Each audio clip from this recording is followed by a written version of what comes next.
ब्रह्ममुरारिसुरार्चितलिङ्गं निर्मलभासितशोभितलिङ्गम् जन्मजदुःखविनाशकलिङ्गं तत्प्रणमामि सदा शिवलिङ्गम् देवमुनिप्रवरार्चितलिङ्गं कामदहन करुणाकरलिङ्गम्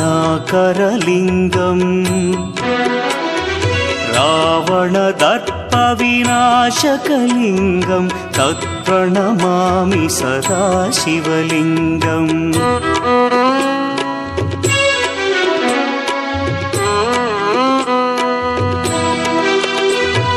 सर्वसुगन्धसुलेपितलिङ्गं बुद्धिविवर्धनकारणलिङ्गं सिद्धसुरासुरवन्द्यलिङ्गम्